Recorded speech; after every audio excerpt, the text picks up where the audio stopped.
ঠিক অভিযোগ বোঝাচ্ছে গোটা পৃথিবী আমার আপনার চোখের সামনে যত সুন্দর করতে পৃথিবী থেকে একদিন না একদিন চলে যেত। আমাদের অবস্থাটা সেদিন কি হবে? আমরা কি আমাদের জন্য কি প্রস্তুতি নিতে পারবো না?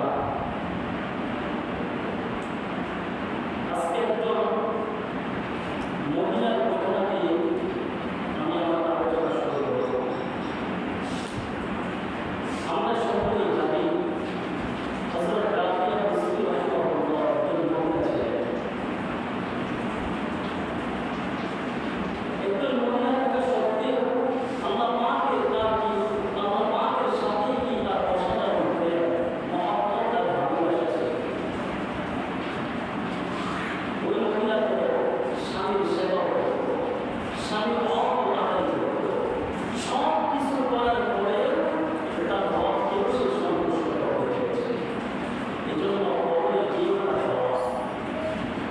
আমি আপনি যদি এই দুনিয়াটাকে প্রাধান্য না দিয়ে আখিরাতকে প্রাধান্য দিয়ে হককে সন্তুষ্ট করে পৃথিবী থেকে বিদায় নিতে পারি, তো আমাদের কবরে চিন্তা করা লাগবে না। মনটা নাকি প্রশ্নের জবাবে আমরা অধৈর্য হয়ে যাব না। একটু আসি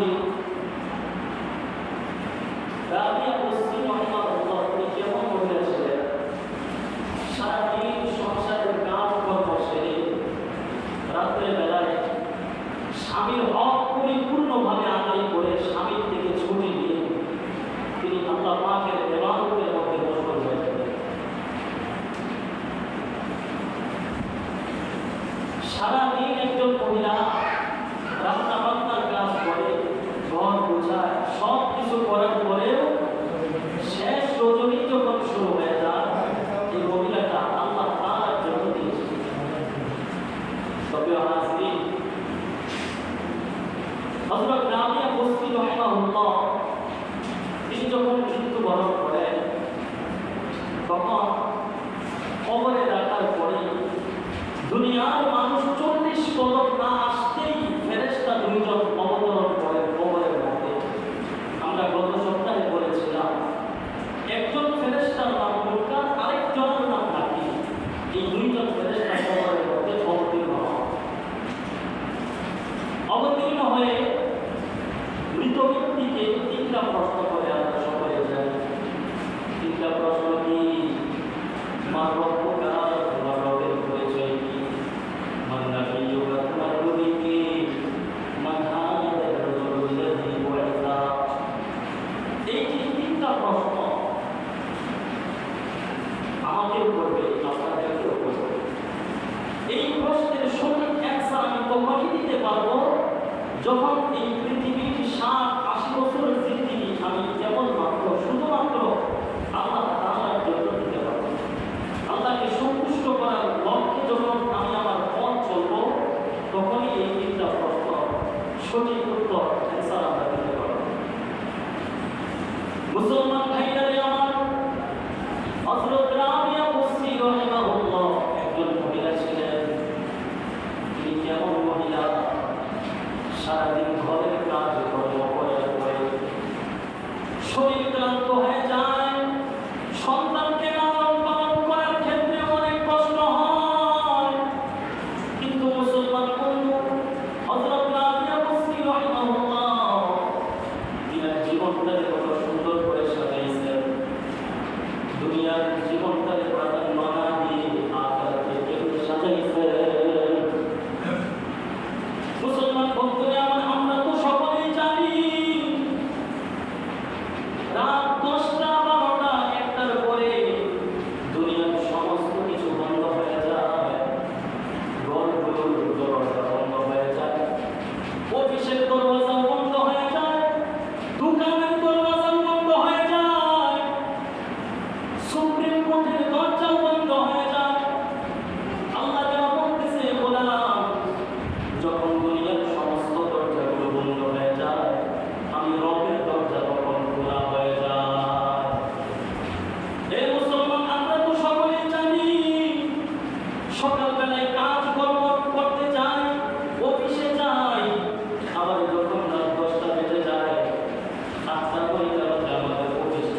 মুসলমান বন্ধুরা আমার বোঝার বিষয় হলো যেই মানুষটা দুনিয়ার জীবন থেকে আল্লাহকে মানছে ওই মানুষটার কবরে আসরে মিজানে পুলসিরাতে কোনো চিন্তা নাই।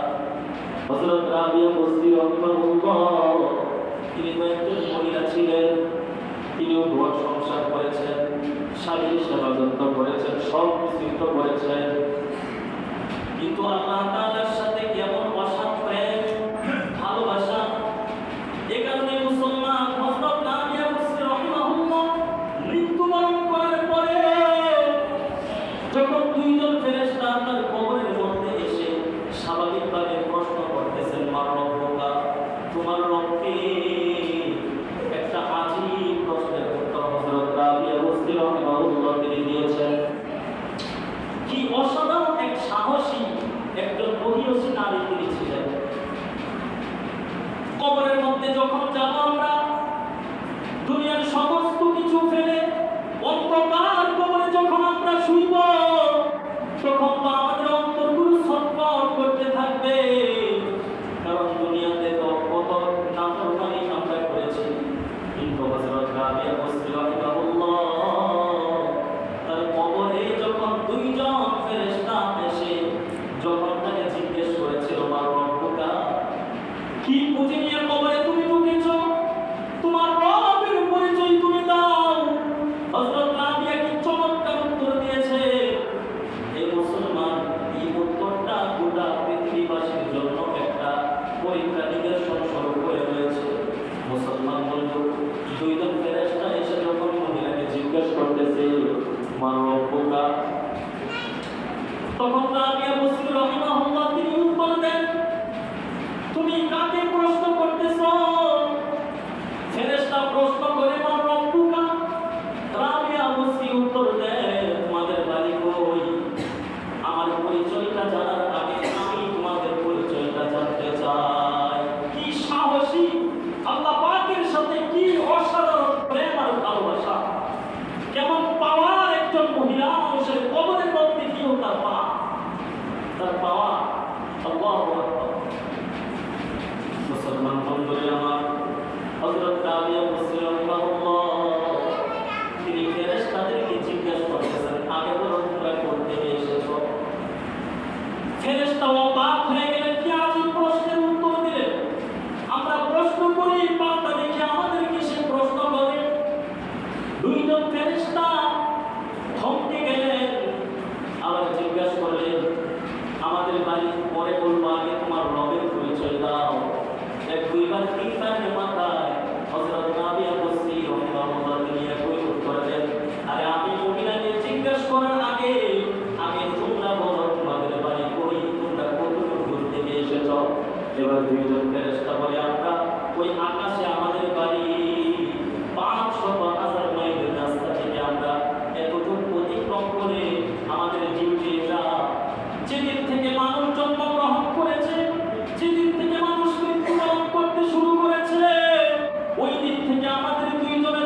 আমি মালিকের কুদরতি পায়ে সেজদা দিয়ে দুটো চোখের পানি ছেড়ে কান্না জড়িত কণ্ঠে দোয়া করে বলছে, ও মালিক, আমি তো একজন মহিলা। মালিক, তোমার রাসূল বলেছে অধিকাংশ মহিলা জাহান্নামের আগুনের মধ্যে জ্বলবে। ও মালিক, আমি যেহেতু মহিলাদের কাতারে আছি, ও মালিক, আমি মহিলাকে তুমি কি জাহান্নামের আগুনে জ্বালাইবা? আয় আল্লাহ, তাকায়া দেখো সারাদিন কাজকর্ম করে এমন সময় তোমার দরবারে আজরা দিলাম, যে সময়টাতে আমার মা ঘুমায়, আমার বাবা ঘুমায়, যে সময়টাতে দুনিয়ার সব কিছু বন্ধ আছে, অফিস আদালত বন্ধ, ডাক্তারের চেম্বার বন্ধ, ইঞ্জিনিয়ারের চেম্বারও বন্ধ, ডাক্তার অফিসার হাসপাতালের সব কিছু বন্ধ। ও আল্লাহ, সমস্ত ঘরের দরওয়াজা জানালা বন্ধ। আয় আল্লাহ, তুমি তো বলেছ ও দুনিয়ার মানুষ, দুনিয়ার সমস্ত মানুষ ঘুমায়, আমি মালিক ঘুমাই না। আমি মালিক যদি ঘুমাই, তাহলে সকালবেলা তোমাকে এই দুইটা চক্ষুকে খুলে দিবে। আমি রব যদি ঘুমাই, এই দুনিয়া কি পরিচালনা করবে? ও দুনিয়ার মানুষ শোনো, দুনিয়ার সব কিছুই ঘুমায়, তোমার মালিক এক সেকেন্ডের জন্য ঘুমায় না। লা তাখুযুহু সিনাতুন ওয়ালা নাওম। এক সেকেন্ডের জন্য আমার মালিকের তন্দ্রাও আসে না, এক সেকেন্ডের জন্য আমার মালিকের চোখে একটু জীবনেও আসে না। এটার নাম হলো আমাদের মালিক, আমাদের স্রষ্টা। এই জন্য মুসলমান এই দুনিয়াকে হেলাই গুলাই নষ্ট না করে প্রত্যেকটা মানুষ এই দুনিয়ার সময়টাকে কাজে লাগিয়ে আমার মালিককে আমি সন্তুষ্ট করতে হবে। গুনার কারণে আমার মালিক অসন্তুষ্ট হয়ে আছে। এ মুসলমান, আল্লাহ তো কুরআনুল কারীমের প্রায় জায়গার মধ্যে বলেছেন, দুনিয়ার সমস্ত মানুষ শোনো, তোমার আব্বা আম্মাকে একবার, দুইবার, তিনবার ডাকবা, তোমার আব্বা আম্মা বিরক্ত হয়ে যাবে। কিন্তু আমি তো এমন স্রষ্টা, আমি তো এমন রব, বান্দা যদি আমারে না ডাক দেয়, বান্দা যদি আমার কাছে দুটো হাত না উত্তোলন করে আমি রাগ করি, ও বান্দা, তোমরা যেখানেই থাকো, তোমরা যদি দোকান থেকেও আমি মালিককে ডাকো, সাথে সাথে আমি বলি লাব্বাইকা ইয়া আব্দি। ও বান্দা, দোকানের মধ্যে আমি আল্লাহকে অস্মরণ করেছো, তোমরা যদি বাজারের মধ্যে গিয়েও যদি আমার মালিককে ডাকো, মালিক বলে লাব্বাইকা ইয়া আব্দি। ও বান্দা, তুমি আমাকে কেন ডেকেছো?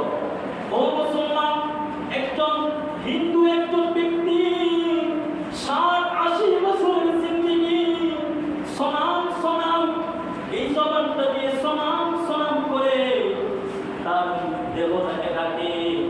আমরা তো সকলে এই ঘটনা শুনেছি। সাধারণ হিন্দুরা তো তার দেবতাকে ডাকে, আমরা আমাদের জবান দিয়ে আল্লাহকে আল্লাহ বলে ডাকি, কিন্তু হিন্দুরা তার দেবতাকে ডাকে সনাম সনাম।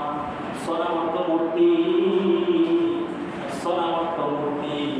হিন্দু এবার কিন্তু 60-80 বছরের এই হিন্দু ব্যক্তি, এই ব্যক্তিটা 60-80 বছরের জিন্দেগি সনাম সনাম, মূর্তি মূর্তি জপে। হঠাৎ করে মুখ পিছনে বের হয়ে যায় সমাজ। সমাজ হলো আল্লাহ তাআলার গুণবাচক নাম, আমরা সকলেই জানি। আমরা তো সকলেই এই সূরাটা পড়তে পারি, কুল হুয়াল্লাহু আহাদ আল্লাহুস সামাদ লাম ইয়ালিদ ওয়া লাম ইউলাদ ওয়া লাম ইয়াকুল লাহু কুফুয়ান আহাদ। কুল হুয়াল্লাহু আহাদ, হে নবী আপনি বলে দেন আল্লাহ এক, আল্লাহ অদ্বিতীয়, আল্লাহ রব্বুল আলামিন একজন, আল্লাহুস সামাদ। এবার ওই হিন্দু ব্যক্তিটা, যেই ব্যক্তিটার জীবনে 60-80 বছরের জিন্দেগি সনাম সনাম করে কাটাইছে, হঠাৎ করে ঘরের চার দেয়ালের ভিতরে সনাম সনাম, মূর্তির সামনে সনাম সনাম সনাম সনাম বলতে গিয়ে মুখ পিছলে বের হয়ে গিয়েছে সমাজ। সাথে সাথে আল্লাহ রাব্বুল আলামিন লাব্বাইকা ইয়া আব্দি বলে ডাক দিয়ে বলে, ও বান্দা, তুমি আমারে কেন ডাকো? আমি তোমার ডাকের সাড়া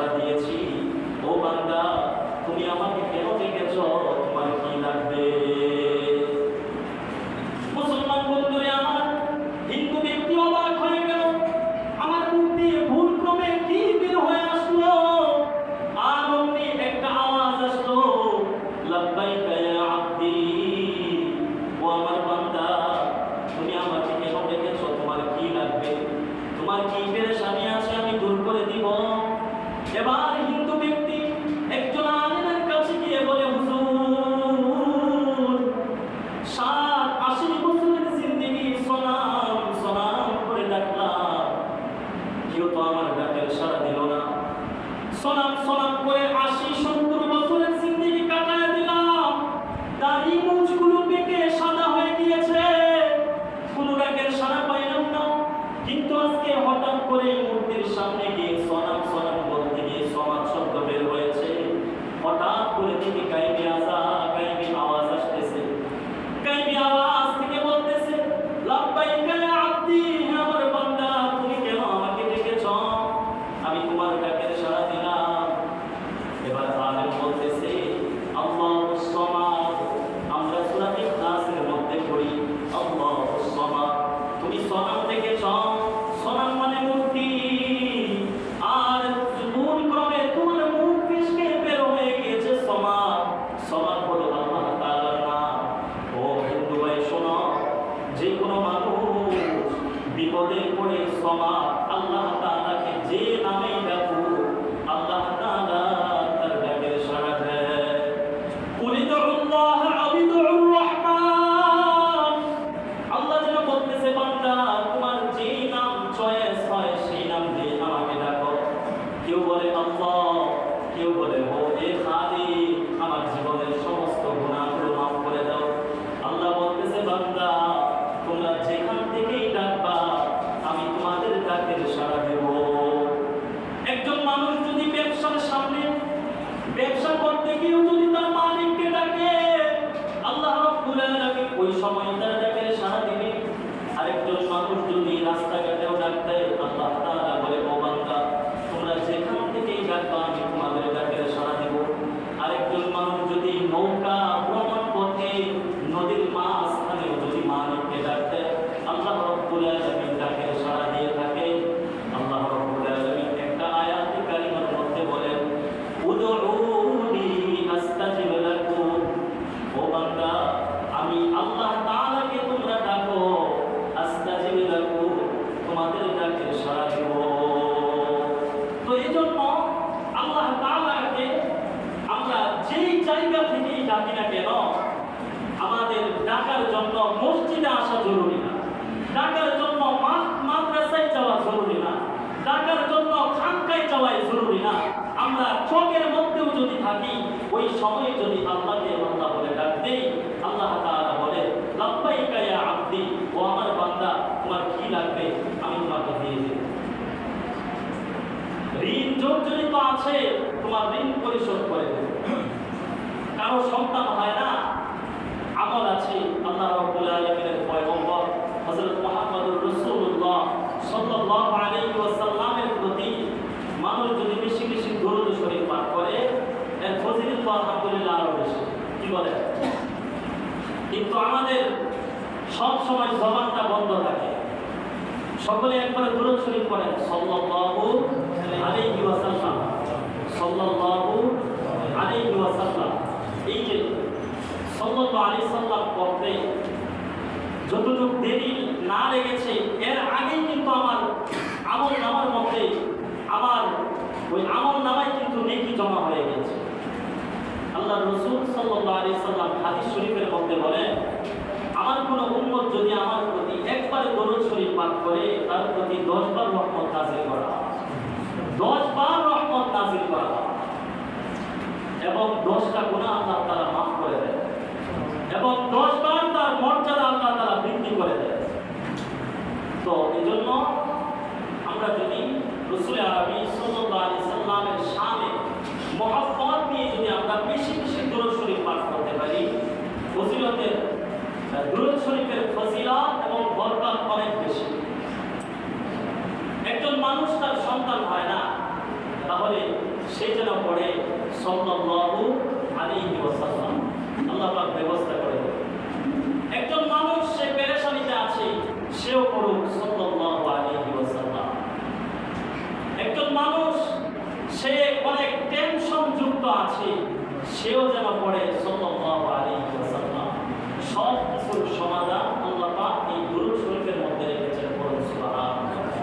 শুধু তাই না, যে কোনো মানুষ যেই জায়গায় আল্লাহ তাআলা ক্ষমা প্রার্থনা করবে, আল্লাহ তাআলা সাথে সাথে তাকে ক্ষমা করবে। একজন মানুষ যে জায়গায় থাকে না কেন, সে যদি ইস্তেগফার পাঠ করে, আল্লাহ পাক রব্বুল আলামিন তার তার জীবনের সমস্ত গুনাহগুলো ক্ষমা করে দেন। ইস্তিগফারের বহু ফজিলত আছে আমরা জানি। ইউরসিলিস সামা আলাইকুম মিদরারা ওয়া ইউমদিদকুম বিআমওয়াল ওয়া বানিন ওয়া ইয়াজআল লাকুম জান্নাত ওয়া ইয়াজআল লাকুম আনহারা। আল্লাহু আকবার। কি চমৎকার এক পুরস্কার আল্লাহ পাক রব্বুল আলামিন মুমিনদের জন্য রেখেছেন। ইউরসিলিস সামা আলাইকুম মিদরারা, বহুদিন হয়ে গেছে আসমান থেকে বৃষ্টি আসে না, বান্দারা যেন পড়ে আস্তাগফিরুল্লাহ, আল্লাহ রাব্বুল আলামিন বৃষ্টির ব্যবস্থা করে দিবে। এই অনেক মানুষ আছে 10, 15, 20 বছর হয়ে গিয়েছে তার সন্তান হয় না, এমন আছে না? আল্লাহ রাব্বুল আলামিন সবক দিচ্ছেন, বান্দা কত পীর বাবার দরবারে যাইবা, ওই পীর বাবার দরবারে না গিয়ে তুমি তোমার ছোট্ট জবানটা দিয়া তুমি বড় আস্তাগফিরুল্লাহ। কি হবে? ইস্তিগফার বেশি বেশি পাঠ করলে কি হবে? আল্লাহ তাআলা বলতেছেন ওয়া ইউমদিদকুম বিআমওয়াল। কোন মানুষ যদি ইস্তিগফার পাঠ করে, যদি সন্তান না হয়, আল্লাহ তাআলা তাকে সন্তান দান করবে। ওয়া ইউমদিদকুম বিআমওয়াল ওয়া বানিন। এবার আসুন, যেই জিনিসটার জন্য আমরা মাতার গামকে পায়ে ফেলি, সেটা হলো কি? অর্থ সম্পদ, টাকা পয়সা, তাই না? আজকে আমরা এই টাকা পয়সার জন্যই তো আমাদের নামাজ পড়তে খেয়াল থাকে না, আল্লাহকে ডাকতে মনে থাকে না, নবীর সুন্নাহ অনুযায়ী চলতে ভালো লাগে না। কারণ একটাই, সেটা হলো আমরা আমাদের টাকা দরকার, আমাদের গাড়ি দরকার, আমাদের বাড়ি দরকার, আমাদের মিল ফ্যাক্টরি দরকার, আমাদের অনেক কোটি কোটি টাকার দরকার। আল্লাহ রাব্বুল আলামিন বলেন, ও বান্দা টেনশন করিও না, মানুষদের পিছনে ঘুরে ঘুরে কোনো লাভ নাই, তুমি ইস্তিগফার পাঠ করো, আমি চ্যালেঞ্জ করলাম তোমাকে অর্থ সম্পদ বাড়িয়ে দেব, সুবহানাল্লাহ, তোমার অর্থ সম্পদ বৃদ্ধি করে দেব। ওয়া ইউমদিদকুম বিআমওয়াল, তোমার মাল বাড়িয়ে দিব, তোমার ধন সম্পদ বাড়িয়ে দিব। বলে কিসের বিনিময়ে? বান্দা শুধু পড়বে আস্তাগফিরুল্লাহ। দেখছেন কি উপহার আর কি উপঢৌকন আল্লাহ আমাদের জন্য রেখেছে। আজকে আমরা এই আমলগুলো বাদ দিয়ে আমরা ছুটেছি দুনিয়ার পিছনে।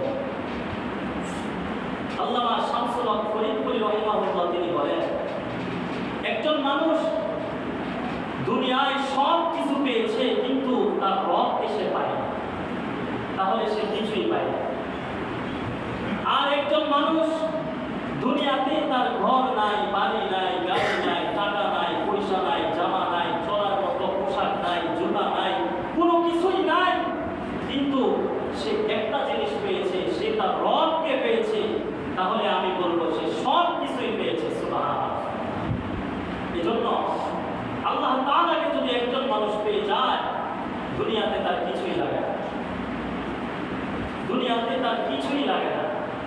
এজন্য মেরে ভাইয়ের দুস্থ বুজুর্গ, আপনাদেরকে অনুগ্রহ করে বলছি, অনুরোধ করে বলছি, খেলাই ধুলাই এই সময়টাকে আপনারা নষ্ট করবেন। আমাদের এই মূল্যবান হায়াতের জিন্দেগি অনেক দামি জিন্দেগি, অনেক দামি জিন্দেগি, অনেক মূল্যবান জীবন আমাদের দুনিয়ার জীবন। কারণ এই দুনিয়াকে আল্লাহ পাক আমাকে আপনাকে দিয়েছেন আখিরাতকে সাজানোর জন্য।